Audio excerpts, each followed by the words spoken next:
The briefing room is too small for the war it is trying to contain. Air thick with tobacco, boots dragging on rough boards, a lamp throwing hard light across a wall of maps. The front is sketched in hurried strokes, arrows thrusting east, pauses circled in angry pencil, rivers marked like warnings. It is night, but no one is resting. In coalition headquarters, darkness does not end the day. It only removes the distractions. Patton stands close to the table, posture rigid, eyes fixed not on the map, but on the men behind it.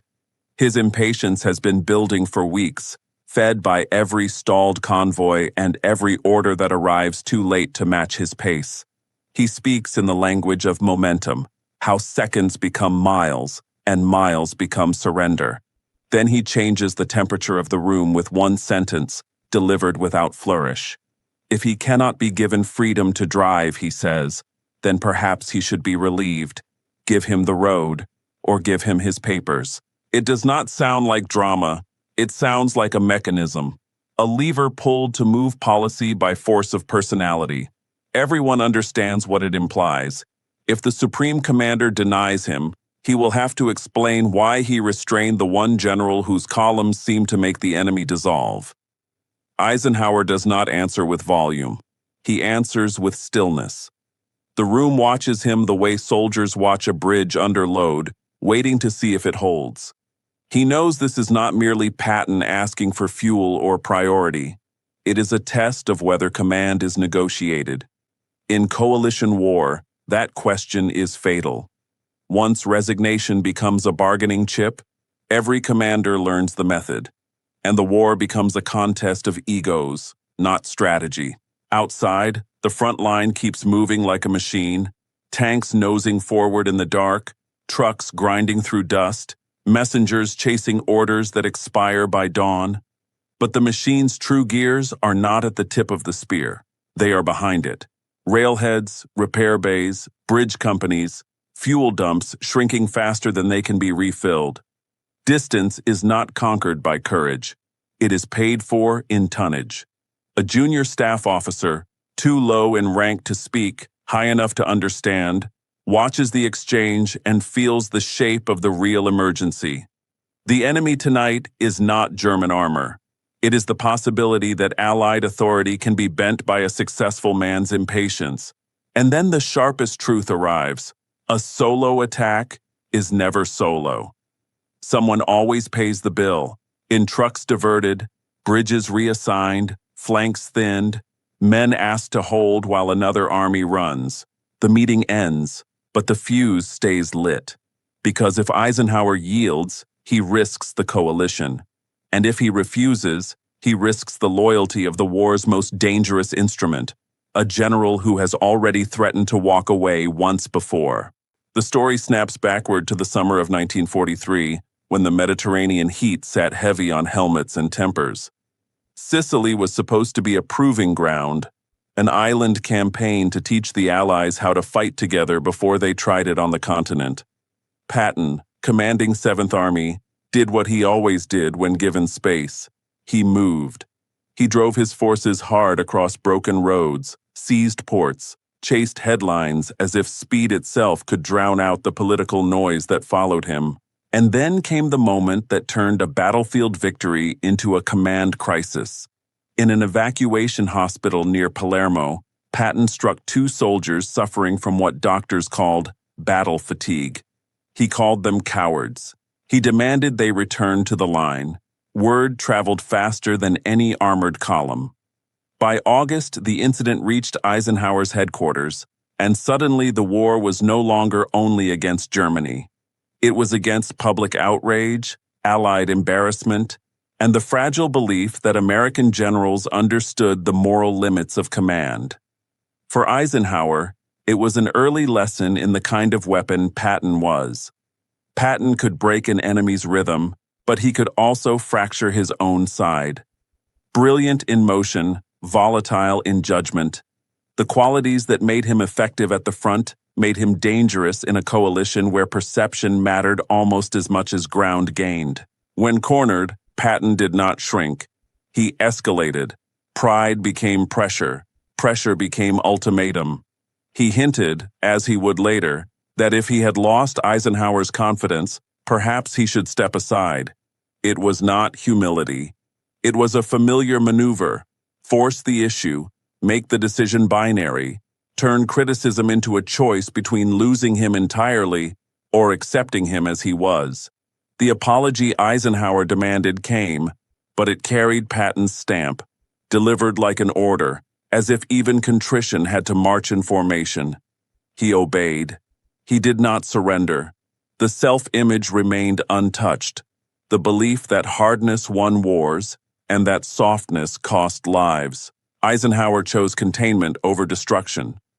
He did not throw away a weapon simply because it had cut the hand that held it.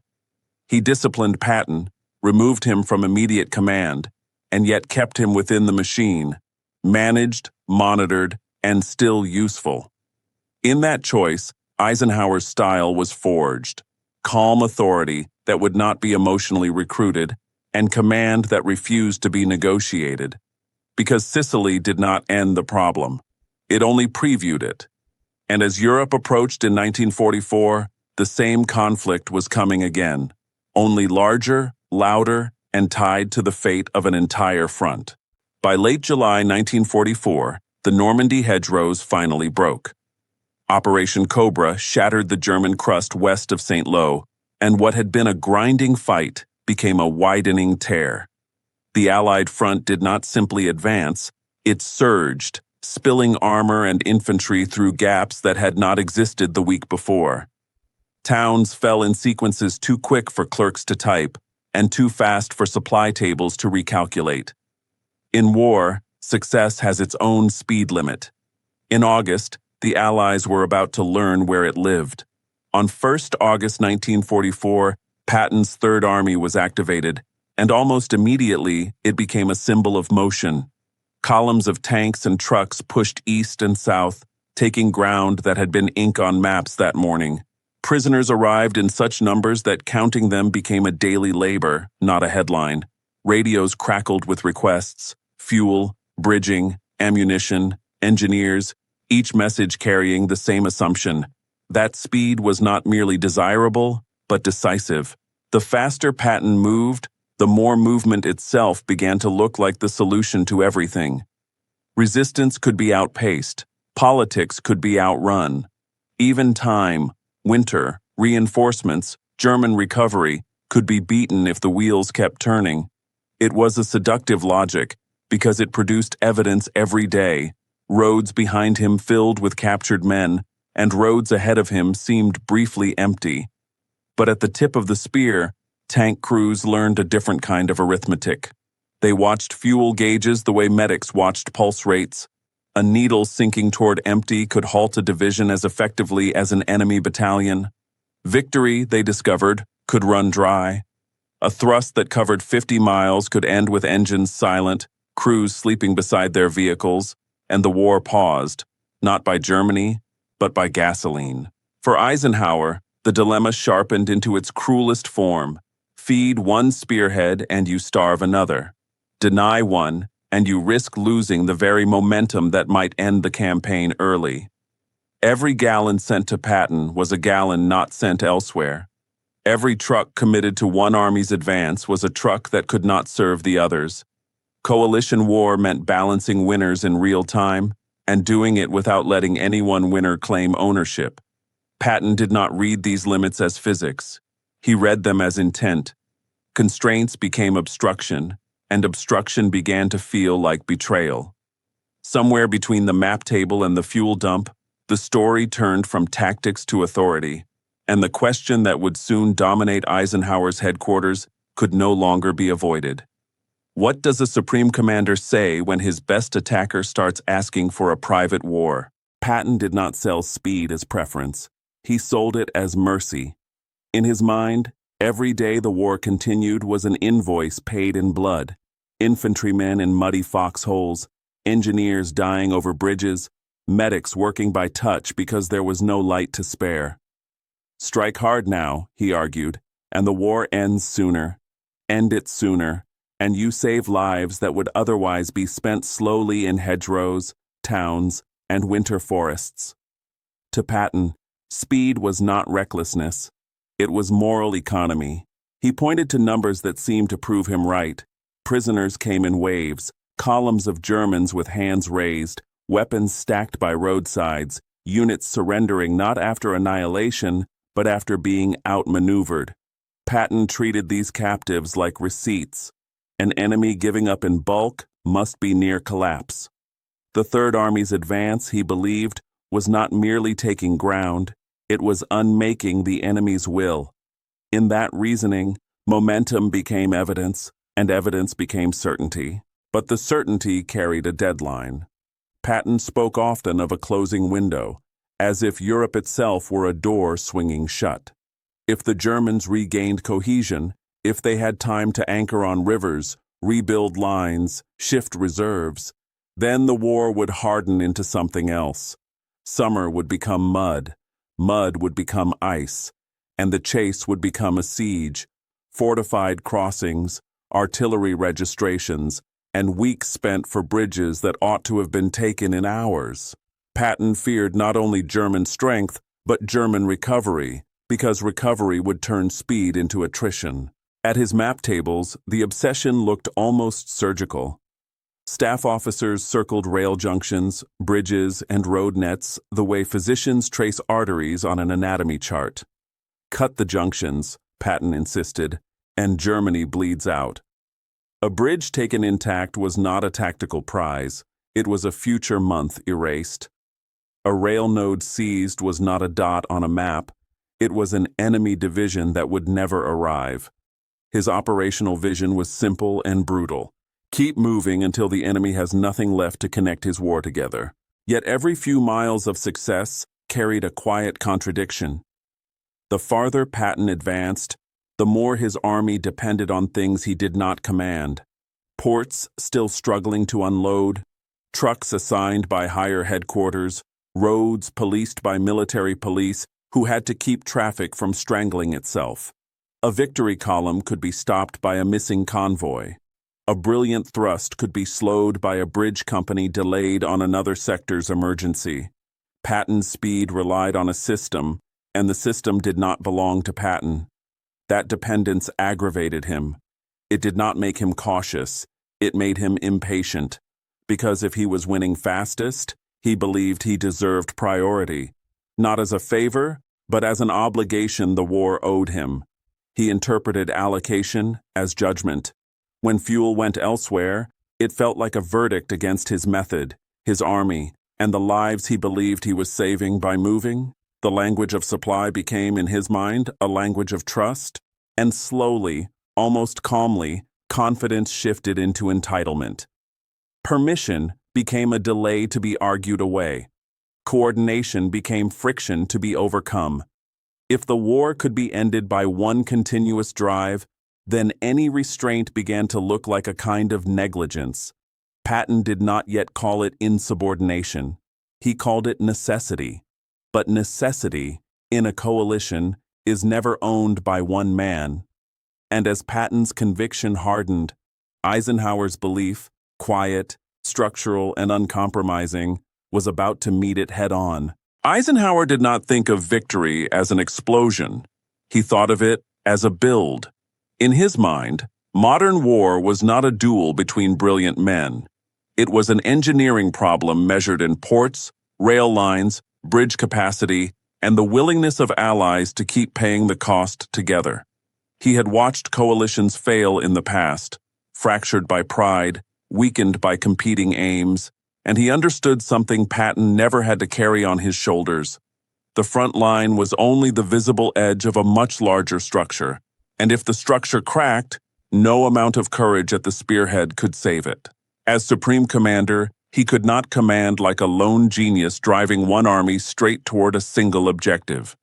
He commanded an alliance, Americans, British, Canadians, Free French, Poles, and others, each with different political pressures, different doctrines, and different scars from earlier wars. His battlefield was also a conference table. He had to make disparate forces act as one without making any one nation feel used, sidelined, or cheated. Strategy, for Eisenhower, was rhythm. It was synchronized pressure across a broad front, so the enemy could not shift reserves and survive by choosing where to lose. That was why Patton's demand for independence was not merely operational, it was structural.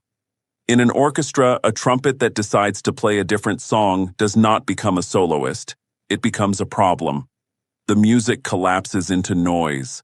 A single fast army pulling ahead could draw fuel, trucks, engineers, and air cover away from others until the front stopped being a front at all.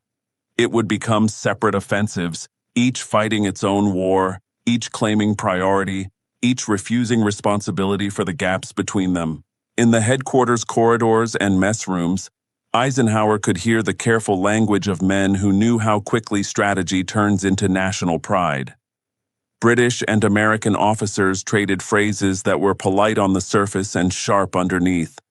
A balanced approach could mean, "Don't let the Americans take all the credit." An aggressive thrust could mean, "Don't let the British slow the war down." These were not petty quarrels. They were the early vibrations of a coalition under stress, the kind that could widen into something Germany did not even need to create. It would happen on its own if command lost coherence. Eisenhower's key insight was simple and unforgiving. A coalition can survive slow progress.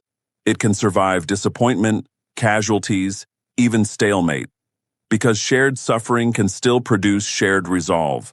What it cannot survive is competition inside the alliance, armies hoarding resources as if the supply system were a prize to be captured rather than a lifeline to be protected. The enemy did not have to defeat the Allies if the Allies began defeating each other in allocation meetings, and Eisenhower saw the trap behind Patton's resignation threat. If it worked once, if policy could be moved by the pressure of a famous man's temper, then every other commander would learn the method. Insubordination would become contagious. Strategy would be written not by the supreme commander, but by whoever was most willing to gamble with loyalty. So Eisenhower faced a kind of leadership that is rarely celebrated, the leadership that restrains.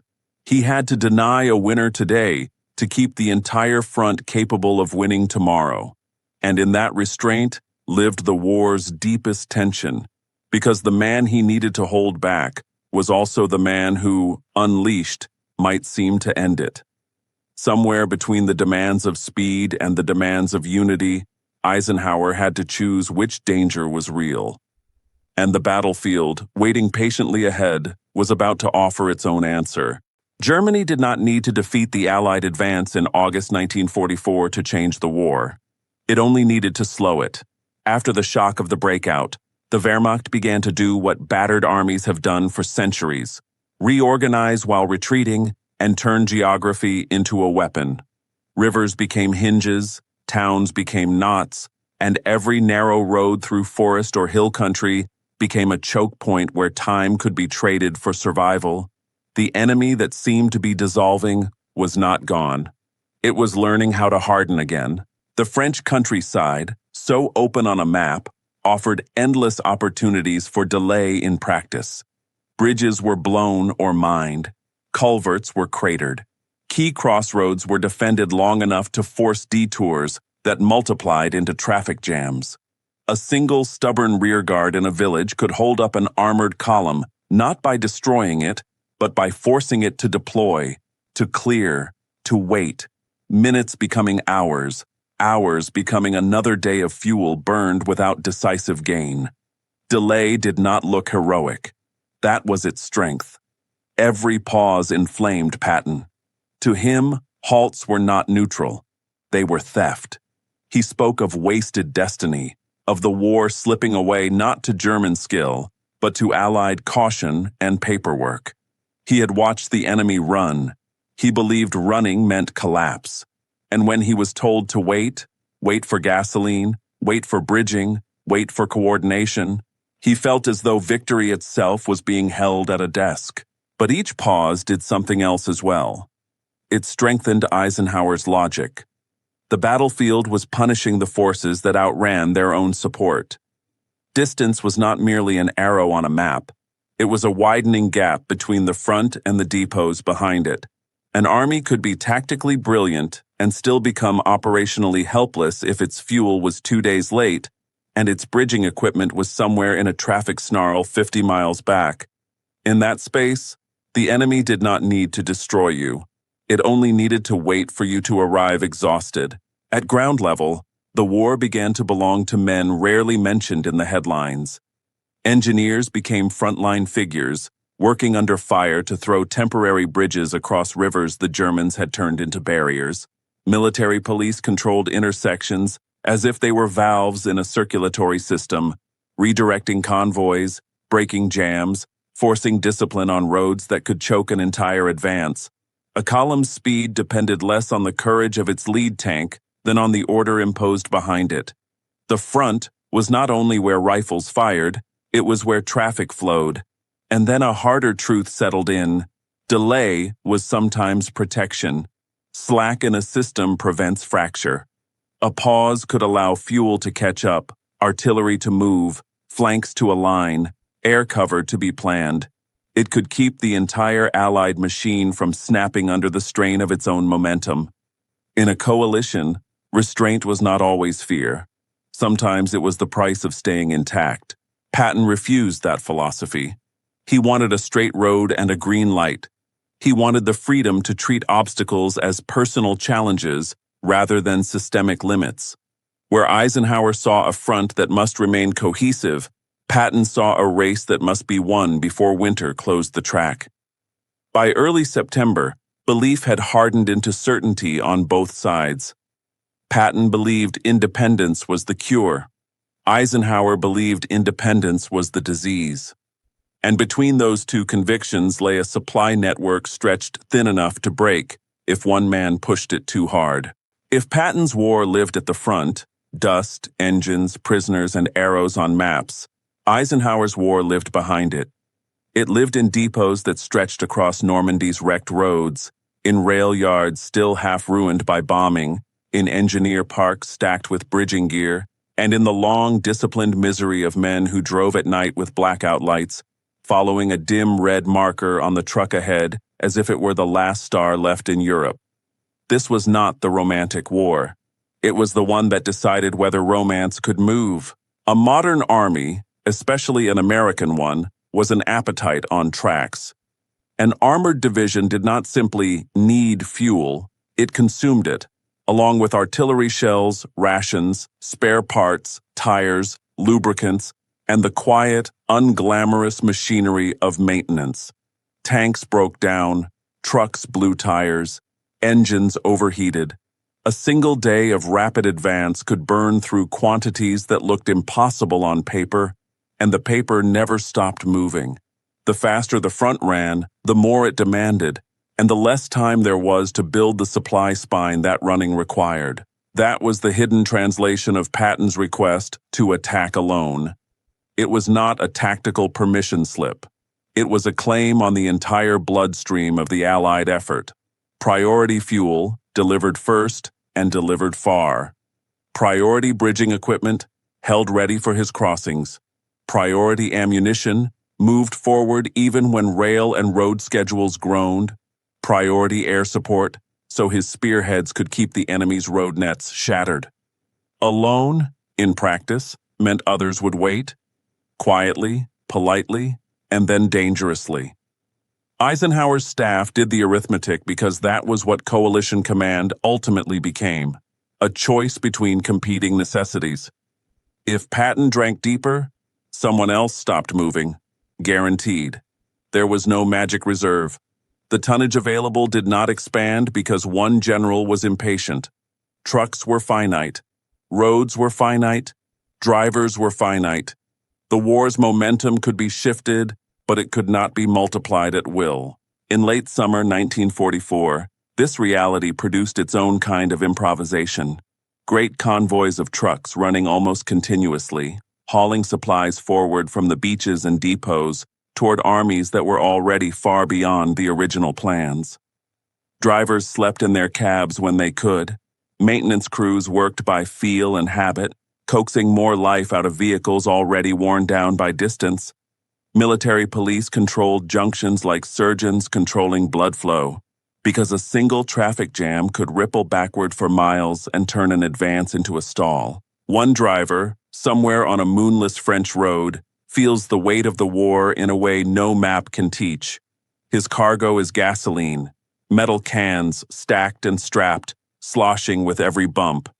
It is not ammunition, not medical supplies, not food.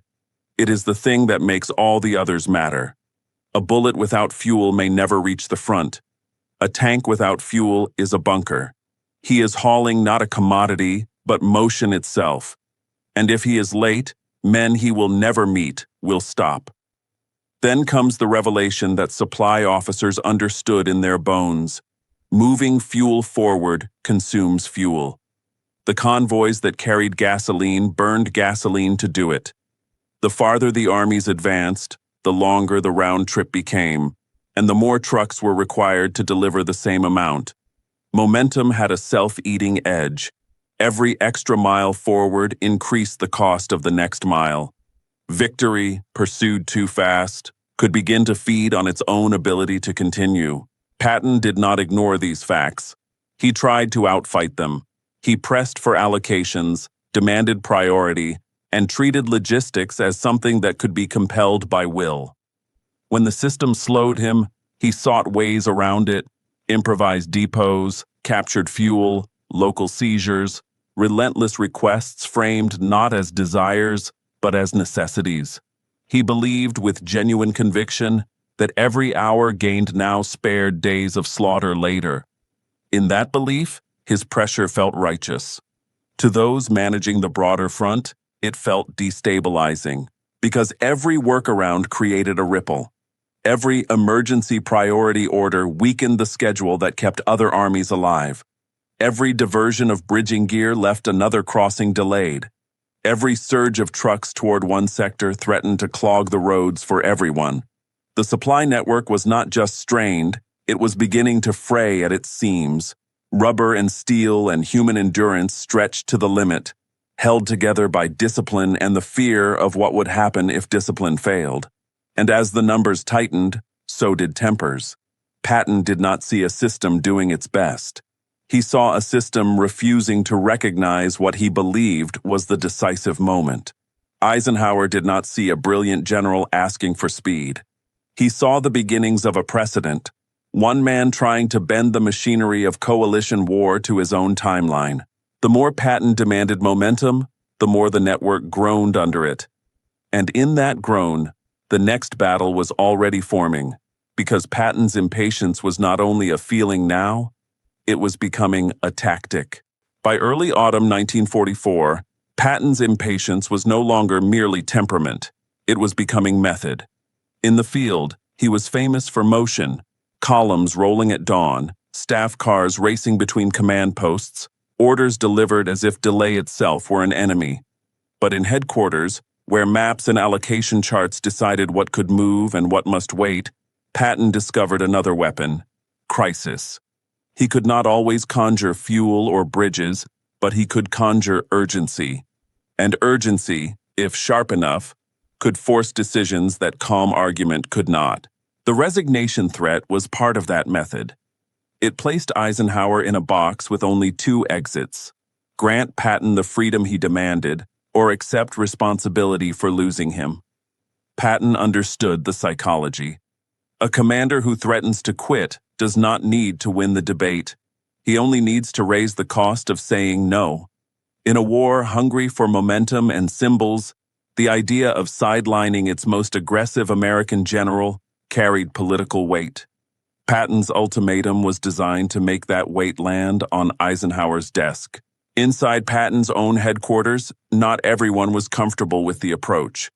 His staff had seen the thin line between forceful advocacy and insubordination, and they knew how quickly a coalition could misread American urgency as American arrogance. Yet they also knew the source of Patton's power: results. He had delivered victories that were visible on maps and audible in prisoner totals. To his officers, he was not merely demanding glory, he was demanding the resources to finish a war he believed could still be finished quickly. In that belief, his pressure felt like duty, Patton himself framed it as moral necessity. Every delay, he argued, meant more men dying later in worse conditions. He did not speak of patience. He spoke of wasted opportunity. He believed that if higher headquarters hesitated now, it would condemn soldiers to months of river crossings, winter fighting, and fortified towns. His anger, in his own mind, was not a personal flaw. It was an instrument aimed at ending the war before the season turned against them. Eisenhower read the move instantly. He had seen the pattern before. Sicily had taught him that Patton, when cornered, escalated. Pressure, pride, ultimatum. Patton's style was to control the room by forcing it to make decisions under emotional load, when restraint could be made to look like weakness. Eisenhower understood that he was not only responding to a request, he was responding to a tactic, a quiet aid, one of those men who rarely appeared in photographs yet carried the war in their notebooks, recognized the deeper stakes. The real battle was not about a single thrust or a few days of fuel. It was about precedent. If shouting created policy, then policy would soon belong to whoever shouted best. If threats worked once, the coalition would learn to govern itself by tantrum and leverage. And in that world, unity would not fracture suddenly. It would erode, meeting by meeting, allocation by allocation, until the front was no longer coordinated, only adjacent. That was the reveal Eisenhower could not ignore. Yielding to Patton would cost more than authority. It would cost trust. British commanders who already worried about American impatience, American commanders who might decide they too could demand special treatment, and the fragile confidence of an alliance that depended on the idea that the Supreme Commander was not a referee to be bullied, but the final node of decision. Eisenhower's power did not come from charisma. It came from legitimacy, and legitimacy could be broken by one successful ultimatum. So Eisenhower prepared the only answer that preserved command. It required a difficult balance: respect the talent, deny the ultimatum; praise without surrender; recognition without exemption. It meant treating Patton as indispensable on the battlefield, while making clear that no one, not even Patton, was indispensable to the principle of coalition control. Eisenhower did not need to humiliate him. He needed to contain him. In the corridors outside the briefing rooms, officers spoke in careful tones, sensing the moment's gravity. A war could be lost not only by enemy action, but by internal permission, by allowing one man's urgency to become everyone's law. Patton had forced the decision he wanted, a stark choice, made unavoidable. But choices made under pressure rarely satisfy the man who applied it. And as Eisenhower's reply took shape, Patton was about to discover that the Supreme Commander's calm could be harder than any outburst, because it did not move, and it did not bargain. By September 1944, the easy language of pursuit began to fail. The German army, battered and retreating through France, stopped behaving like a collapsing crowd and started behaving like a wounded animal that had found cover. Rivers became lines of decision. Towns became fortresses. Roads that had carried Patton's columns forward in August now funneled them into places where a handful of guns could hold up a day's movement. The war did not reverse. It simply thickened. The Moselle and the Meuse, the ridges and wooded approaches, the stone-built towns with narrow streets, all of it offered Germany what it needed most: friction. Demolished bridges forced engineers to work under fire. Minefields and anti-tank ditches made armor hesitate. Artillery observers found good ground again. Small German units, reorganized and reinforced by stragglers and fresh formations, learned to delay without needing to win. They did not have to throw Patton back. They only had to make him slow down. For Patton, this hardening did not disprove his belief. It confirmed it. He argued that stiff resistance was exactly why he needed freedom, because coordination, in his view, was costing them the decisive moment. Each time he was ordered to pause or divert, he imagined German staffs breathing easier. Each time supplies were spread across the front, He imagined his own thrust being drained of power at the moment it mattered most. To Patton, resistance was a clock ticking louder. If they did not break through now, winter would do the breaking for the Germans. Eisenhower saw the same battlefield and read the opposite message. Hardened resistance, he believed, was precisely when independent thrusts became most dangerous. A lone spearhead against a reorganizing enemy could be cut off, or slowed until it starved, or forced to fight on terms it could not sustain. Rivers demanded bridging assets that could not be duplicated for every army at once. Fortified towns required artillery, engineers, infantry, and air support. Combined effort, not isolated ambition. The battlefield was asking for shared strength, not separate races. Down at the crossings, the argument became physical. Infantrymen fought for bridgeheads while higher headquarters debated freedom in cables that ran hot with urgency and accusation. Engineers shoved pontoons into dark water while shells walked the banks. Military police tried to keep roads open as wounded vehicles and panicked detours threatened to lock whole divisions in place. Men at the front experienced the war as weight and weather. Men at the top experienced it as allocation and precedent. The same river could be both a tactical obstacle and a political pressure point. And then a deeper truth emerged, one that reset the meaning of offensive. The best offensive is not the one that can be attempted today. It is the one that can be repeated tomorrow. An advance that outruns fuel, bridging, and infantry support may look brilliant on a map for 12 hours and then become a liability for weeks. In coalition war, sustainability is a form of strength. It does not inspire headlines, but it prevents catastrophes that headlines cannot repair. Patton did not accept sustainability as a virtue. He accepted it as an excuse. His pride tightened into inevitability. If he was blocked, it was because someone chose to block him. If he lacked fuel, it was because someone sent it elsewhere. If a crossing was delayed, it was because another commander was being favored. In that mindset, the enemy was no longer the only force resisting him. The system itself became suspect. Eisenhower, meanwhile, faced the risk that Patton's interpretation would spread. If one commander framed every constraint as betrayal, then coordination would begin to feel like politics, and politics would begin to feel like sabotage. At that point, the coalition would not need a German breakthrough to fracture.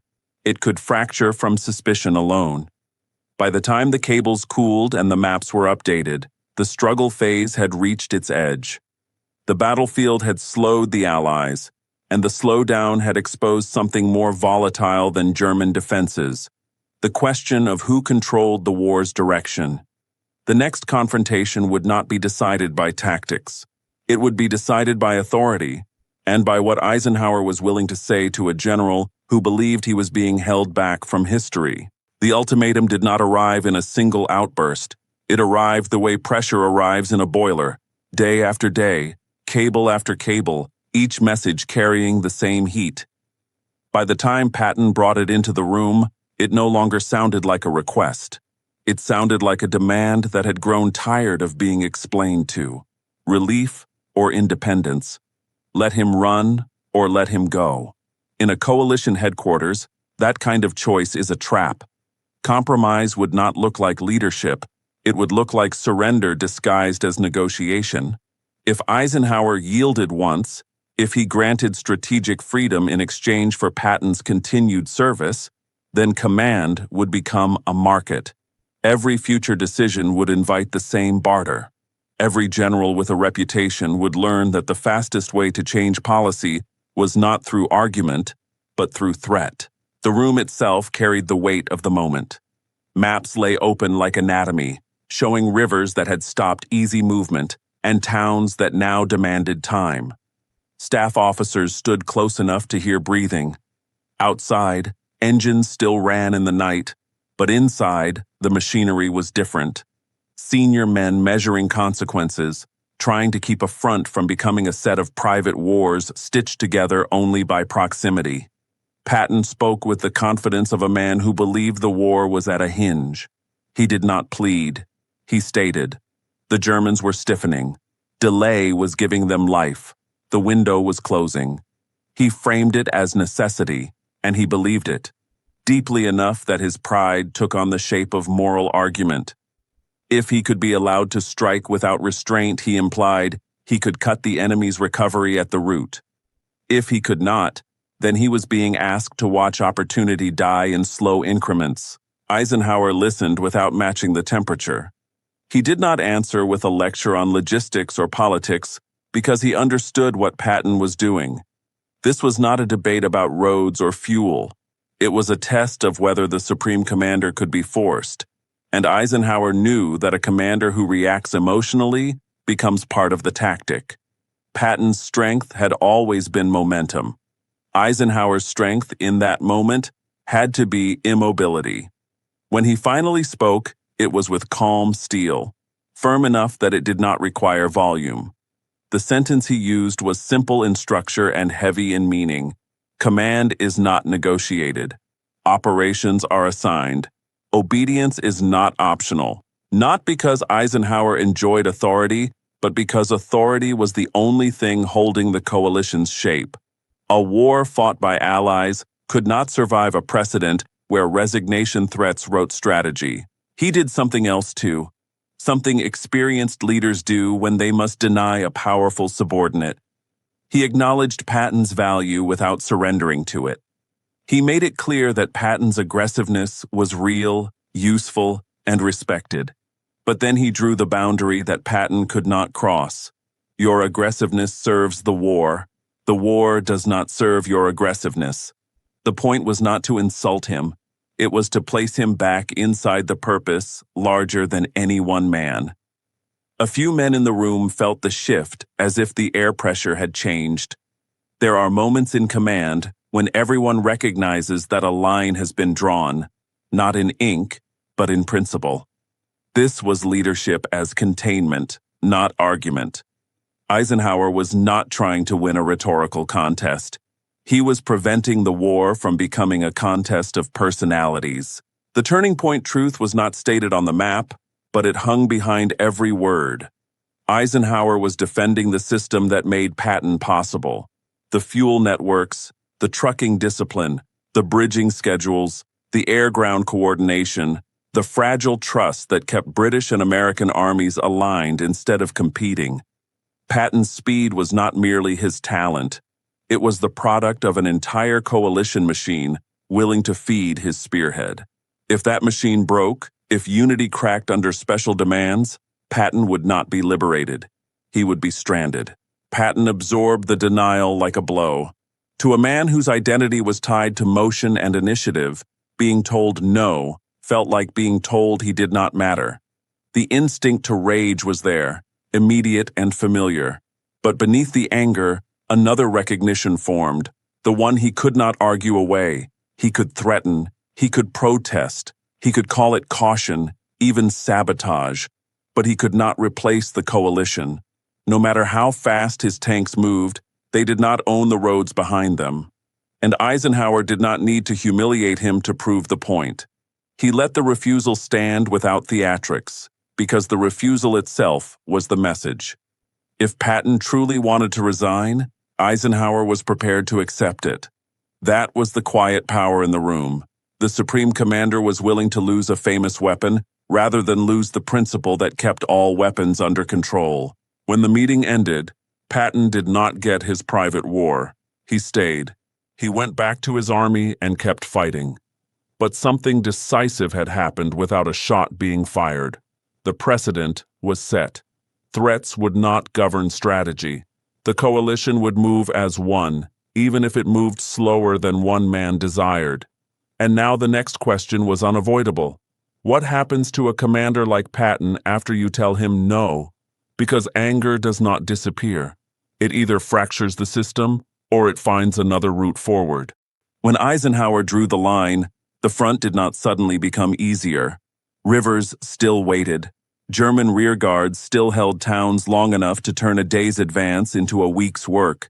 Fuel still arrived in quantities that never matched ambition, but something changed in the invisible world where wars are actually governed. The argument stopped being about whether Patton would be indulged. It became about how Patton would be used. Patton did not quit. He returned to Third Army with the same appetite for motion, but now the boundaries were clearer. His offensive energy did not disappear. It was redirected. Where he had tried to force the entire coalition to bend around his timetable, he now had to operate within a timetable shaped by others. That constraint did not make him gentle. It made him inventive. Patton had always loved momentum, but he was also a professional soldier who understood that a commander without supplies is only a man with opinions. At SHAEF and at Army Group headquarters, Eisenhower's staff moved quickly to stabilize what the crisis had exposed. Allocations were tightened and formalized, not to punish Third Army, but to prevent a single fast-moving force from draining the front into paralysis. Fuel, bridging gear, and transport were distributed with a colder logic now, because the alternative was chaos dressed up as aggressiveness. The supply system did not become generous. It became disciplined. The shift was felt in planning rooms, where officers rewrote timetables with a new kind of honesty. They began building slack into operations like a safety valve. Bridges would not be assumed intact. Roads would not be assumed clear. Convoys would not be assumed punctual. An advance was no longer planned as a perfect straight line. It was planned as a series of conditional steps. If fuel arrives, if engineers finish, if weather holds. It was not romantic. It was survivable. And here, the deeper reveal emerged. Discipline is not the opposite of aggression. It is the mechanism that keeps aggression from collapsing into chaos. A disciplined front can attack again tomorrow. A reckless one spends tomorrow recovering from today. Eisenhower's refusal had not been a rejection of speed. It had been an insistence that speed must remain connected to a system, or it would become a self-inflicted stall. Patton, forced to live inside that truth, began to turn his anger outward, toward the enemy, toward obstacles, toward the terrain, rather than upward toward the coalition's command structure. He still cursed delays, but he increasingly hunted solutions that did not require rewriting the entire Allied plan. When crossings were blocked, he leaned harder on engineers, pushed for rapid bridging at local levels, and looked for unexpected fords and secondary routes. When fuel was short, he sought captured stocks, improvised dumps, and tightened movement to waste less. When resistance stiffened, he used deception and rapid regrouping, jabbing, shifting, and probing for the seam, rather than demanding a single uninterrupted drive. There was a quiet professionalism in that adaptation, even if it came wrapped in temper. Patton's staff learned to translate their commander's urgency into workable requests instead of ultimatums. They could still be aggressive without turning every shortage into a moral crisis. In a coalition, that translation mattered. It turned friction into planning instead of resentment. The political temperature eased slightly. British and American commanders watched Eisenhower's line hold and understood what it meant. The Supreme Commander had not been overruled by personality. He had not been forced into a bargain that would haunt every future decision. That steadiness did not make the campaign suddenly harmonious, but it restored a kind of confidence, the belief that resources would be assigned, not seized, that strategy would be coordinated, not coerced, and Patton, for all his frustration, remained what he always was, a weapon. But now he was a weapon used by the coalition, not a weapon threatening to turn on it. His continued performance proved something Eisenhower had gambled on, that Patton's desire to fight was deeper than his desire to win arguments. The war still needed his aggression. It simply could not afford his independence. In the weeks that followed, the front moved in fits and starts, advances measured against rivers, towns, and weather. The dramatic headline speed sprint of August did not return. Yet the coalition did not break into competing campaigns either. It held together. And sometimes in modern war, holding together is its own victory. Because the most decisive battle in that headquarters room had not been fought with artillery or armor. It had been fought with a sentence, a refusal, and the discipline to endure the anger that followed. Eisenhower had contained a crisis without firing a shot, and in doing so, he had kept the entire machine capable of moving forward. The maps in autumn still looked promising. Arrows could be drawn confidently across Belgium, into the Rhineland, toward the heart of Germany. On paper, distance remained conquerable, but as September bled into October and October into November, the calendar began to argue back. It did not do so with speeches or cables. It did so with rain that turned shoulders of road into mud, with fog that grounded aircraft, with nights that stretched longer than the hours available to haul fuel forward. The battlefield did not change its shape. It changed its texture, and texture is where momentum dies. The German defenses, too, found their footing. What had been retreat became a managed withdrawal. What had been improvisation became lines anchored on rivers and towns. Fortified positions hardened along approaches that demanded time. Not hours, but days. Not days, but weeks. The fantasy of a quick victory did not collapse in a dramatic moment. It evaporated slowly, like warmth leaving the ground. One morning you still believed summer would return. Then you realized it would not. Patton's core belief, speed ends wars, met the truth that no aggressive commander can outtalk. Speed is seasonal. Roads that carried tanks easily in August became bogs under endless rain. Rivers rose. Bridges became more valuable and more contested. A vehicle that could be coaxed forward on dry ground now demanded recovery crews and spare parts. Even when fuel arrived, movement itself became more expensive. The season was an enemy that could not be outflanked because it was everywhere. Down at the soldier's level, the change was intimate and exact. Men felt it first in their feet, wet socks that never dried, blisters that turned into infection, the slow theft of comfort that becomes the slow theft of morale. Engines that had started on the first turn now needed coaxing, warmed hands, and patience. A truck stuck in mud was not merely inconvenient. It was a supply line delayed, an artillery battery waiting, an entire plan adjusted. Cold did not just chill bodies. It simplified choices.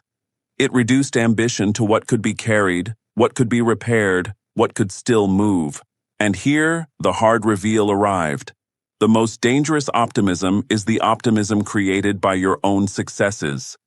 August had been so fast, so intoxicating, that it made speed feel permanent, like a new law of war had been discovered. But speed was never a law. It was a condition. It existed only while roads, fuel, weather, and enemy disorganization allowed it. The moment those conditions shifted, the confidence built on them became a liability. It encouraged commanders to demand what the world could no longer provide. This was the stage on which Eisenhower's earlier refusal began to look less like caution and more like instinct for survival. An independent thrust in late autumn, driven hard without the full coalition's supporting balance, risked becoming a spear thrown too far to be retrieved.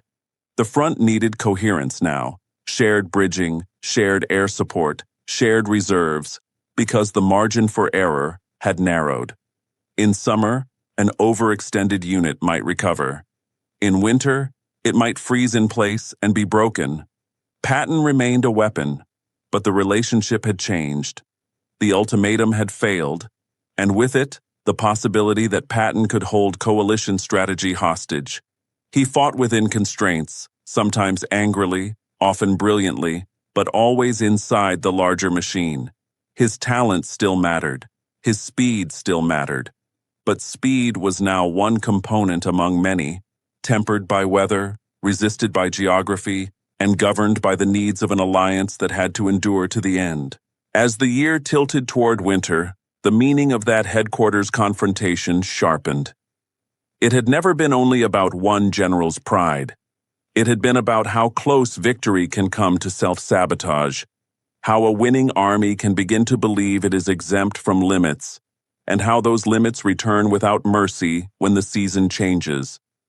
The calendar had won its argument. The war would not be finished by a single, uninterrupted drive.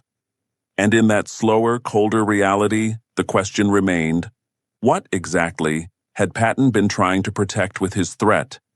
And what had Eisenhower been trying to protect by refusing? To understand Patton's threat, you have to grant him the seriousness he believed he carried. He was not merely chasing a headline or a place in the newspapers. He feared delay in the way experienced soldiers fear it, as a multiplier of death. Every week the war continued meant more crossings forced under fire, more towns reduced by artillery, more infantrymen ground down in conditions that no longer rewarded speed. Patton had seen what stalemate did to armies. He could imagine 1944 slipping into a long, attritional 1945, rivers fortified, roads iced, advances measured in yards and funerals. In that fear, his urgency was not performance. It was conviction. Independence, to Patton, promised clarity. One commander, one direction, one hard thrust that did not have to negotiate with slower neighbors or wait for the coalition's rhythm to align. He believed compromise diluted force. He believed coordination bled momentum. And he believed momentum, once lost, was rarely regained at the same price. In his worldview, the enemy's recovery was not a possibility. It was a certainty, unless he could be allowed to strike faster than the enemy could rebuild. Inside Third Army headquarters, the seduction was easy to feel. Staff officers traced routes on maps and pictured what those lines might become if everything broke right. A crossing taken intact. A rail junction seized before the Germans could demolish it. A sudden collapse somewhere ahead that turned weeks into days. Men allowed themselves briefly to imagine the war ending early, front-page headlines, fewer casualty lists, letters arriving home with relief instead of condolence. It was the quiet, dangerous thought of, if only, the belief that one more push could save thousands who would otherwise die later in colder, harder fighting. But that belief carried a contradiction Patton did not fully admit, and it is the reveal that reframes his demand. Patton's alone was never alone. His army could not move without fuel hauled by drivers who did not wear Third Army patches, without bridges laid by engineers whose schedules were shared, without air cover coordinated by commands that served the whole front.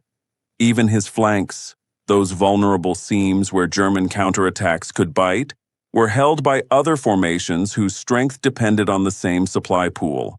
Independence, in practice, would still have required thousands outside his authority to pay the cost.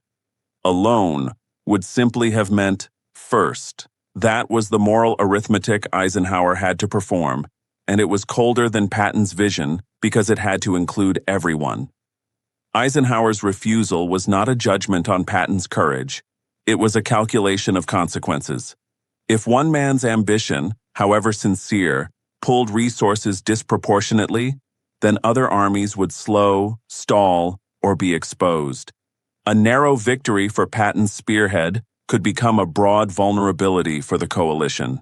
The war did not ask whether Patton's plan was exciting. It asked whether it was sustainable without creating multiple other men's disasters. Patton's threat to quit, seen through this lens, becomes less like a tantrum and more like human pressure under extraordinary stakes. Pride, certainly, because Patton's identity was inseparable from motion. Fear, too. Fear that an opportunity earned in blood would be squandered by caution. And beneath both, a hunger that many commanders carry quietly, to be decisive in history, not merely competent within it. Patton wanted to be the man who ended the war by force of will, the commander whose speed turned strategy into inevitability. Yet modern war does not belong to will alone. It belongs to systems, roads, fuel, coordination, alliance trust. things that do not appear in victory speeches, but decide whether victory can be reached at all. Patton could be brilliant at the tip of the spear, but the spear only travels as far as the arm behind it can sustain. And that is the philosopher's truth that closes around his demand. Modern war rewards the attacker, but it belongs to the system that keeps the attacker moving, long after pride has spent its loudest words. Eisenhower's victory in that room was not measured in miles or prisoners. It was measured in a principle kept intact. He protected the idea that no subordinate, no matter how brilliant, no matter how feared by the enemy, can coerce strategy through emotion or threat. In a democracy, in a coalition, command cannot be bought with temperament. The moment it is, the war stops being governed and starts being negotiated. What he protected most carefully was trust, because trust is the hidden currency of Allied warfare. Men fight on the same front, but they do not always fight with the same memories, the same politics, or the same fears. The British had lived through years of attrition and blockade. The Americans had arrived with mass and optimism. The Free French carried humiliation and the need for restoration. In such a mixture, unity is not automatic. It is maintained. And it can be broken by something as small as the belief that the war is being owned by the most famous man on the map. A liaison officer, one of those quiet figures moving between headquarters with messages and interpretations, understood the meaning instantly. If Patton had been granted his independence, the Allied front would not have become faster, it would have become divided. Separate offensives would have emerged, each with its own priorities, each arguing for the same trucks, the same bridges, the same air cover. The Germans did not have to tear the coalition apart. A precedent like that could have done it for them, slowly, politely, and then irreversibly. That is the revelation about supreme command. Much of it is invisible labor. Eisenhower's job was not only to choose targets, it was to absorb anger without reflecting it, to distribute disappointment without creating resentment, to prevent fracture without making the effort look like fear. The public tends to celebrate the man who advances. It rarely celebrates the man who prevents an advance from becoming a trap. And beneath the personalities, Eisenhower restored a blunt logistical truth that Patton's language of momentum often tried to outrun. Fuel and bridging are not decorations. They are laws. Armies do not move because generals desire movement. They move because fuel arrives, bridges hold, roads stay open, and the supply spine is not broken by competing claims. Strategy that ignores those laws is not bold. It is temporary. Patton's continued service became the proof of Eisenhower's approach. The Supreme Commander had not destroyed a weapon because it was dangerous. He had harnessed it. He had kept Patton in the war, kept his aggression aimed outward, without surrendering the authority that held the coalition together. That balance is rarer than genius on the battlefield. It requires patience without softness, firmness without vanity. In the end, Eisenhower protected something larger than his own command prerogative. He protected the idea that courage must remain usable, disciplined, supplied, coordinated, if it is to matter. The war, after all, is not won by the loudest courage. It is won by the quiet structure that keeps courage from burning itself out before it reaches the enemy. The ultimatum belongs to 1944, but its lesson does not. In every coalition war, there is a moment when victory tempts men to believe they have outgrown the rules that made victory possible. The danger is subtle. It does not arrive as open mutiny. It arrives as exceptionalism. One commander convinced that shared limits should apply to others, not to him. That is how coalitions fracture, not because allies disagree on the enemy, but because they begin to disagree on who is allowed to be exempt. Patton's threat exposed that fault line with unusual clarity. Relieve me or let me run was not merely an expression of impatience. It was a bid to turn personal reputation into strategic authority. And Eisenhower's refusal, quiet, firm, non-negotiable, became something more than a single decision in a crowded headquarters. It became doctrine. You may be brilliant, you may be indispensable in battle, but you do not get your own war. Years later, veterans often remembered the pauses more vividly than the speeches. They remembered the hours spent idling on cold roads, engines kept warm because restarting might fail, watching fuel trucks arrive too slowly. They remembered the sudden stops that felt humiliating, an army that had sprinted across France now waiting for a bridge, waiting for orders, waiting for the weather to lift. In the moment, those halts could feel like wasted victory. In hindsight, many of them were the thin line between a controlled advance and a disaster that would have cost far more than pride. This is where legacies separate. Patton's legend is preserved by speed, the imagery of rapid thrusts, captured towns, prisoners streaming rearward, the sense of a commander who made war move as if he could command time itself.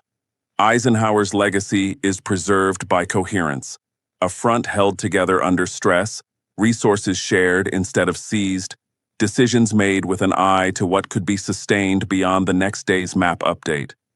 Patton made the sharpest edge cut. Eisenhower kept the whole blade from breaking.